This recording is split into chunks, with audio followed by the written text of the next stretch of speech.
Mae llawer iawn ohono ni erbyn hyn yn gyfarwydd â'r capel yr ydw i'n sefyll tu allan iddo fo heddiw, oherwydd hwn ydy capel Neuadd Lwyd, ac mae'r eglwys sydd wedi bod yn cyfarfod ar hyd y blynyddoedd yn y llecyn arbennig yma wedi gwneud cyfraniad nodedig i hanes nid yn unig yn gwlad ni'n hunain, ond i hanes gwlad arall hefyd, oherwydd o fama, o Neuadd Lwyd, yr ath y cenhadon drosodd i Madagascar yn 1818. Y reswm pam yr ydw i'n sefyll tu allan i'r capel yma heddiw ydy yn bod ni ar ddechrau mis Mehefin yn dod i Aberaeron ac i Neuadd Lwyd i gynnal cyfarfodydd blynyddol Undeb yr Annibynwyr Cymraeg, ond hefyd i ddathlu 200 mlwyddiant glaniad y cenhadon yn Madagascar, a mi oedd hynny ar y 19 o Awst 1818. Mae'r cyfarfodydd blynyddol yn dechrau ar ddydd Merchar y 6 o Fehefin, a hynny yn y Neuadd Goffa yn Aberaeron. Ac fel sy'n arferol yn y cyfarfodydd blynyddol, yr ydyn ni yn treulio'n amser mewn cynadledda. Ar y nos Iau yn y Tabernacl Aberaeron, yr ydyn ni'n cynnal oedfa o fawl, ac yn ohono mi fydd y parchedig Guto Prys ap Gwynfor o Landysul yn pregethu yr Efengyl i ni. Dydd Gwener, yn ystod y pnawn, mae cyfarfod y llywydd yn cael ei gynnal. Ac yn y cyfarfod hwnnw, rydyn ni yn urddo'r llywydd newydd eleni, sef y parchedig Jill Haley Harris Abertawe, ac mi fydd hi yn llywydd yr undeb am y 2 flynedd sydd yn dod.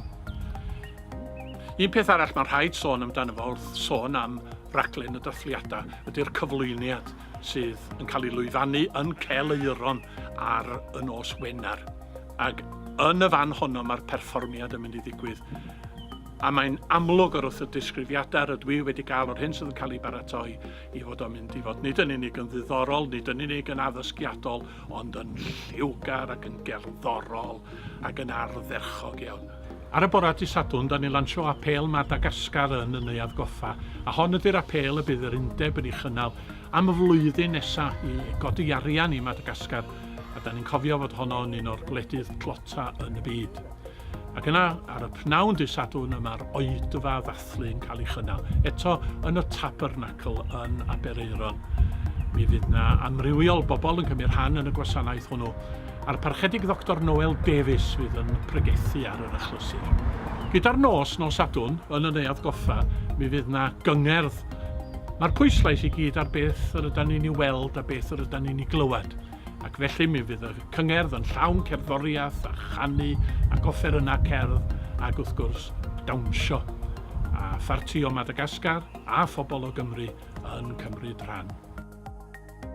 Felly, pan da ni'n meddwl am yr holl bethau yma hefo'i gilydd, mae yna ddigon i'ch tynnu chi i ardal Aberaeron a Neuadd Lwyd ar ddechrau mis Mehefin. Cyfarfodydd blynyddol yn dechrau ar y 6, dathliadau ac oedfa Neuadd Lwyd yn mynd ymlaen wir tan y dydd Sul y 10. Lle bynnag da chi'n byw yng Nghymru, lle bynnag yr ydych chi, da ni'n estyn gwahoddiad i chi ymuno â ni ar yr achlysur arbennig yma. Mae pobl yr ardal yn paratoi i'ch croesawu chi, a mae croeso nhw bob amser yn un cynnes dros ben.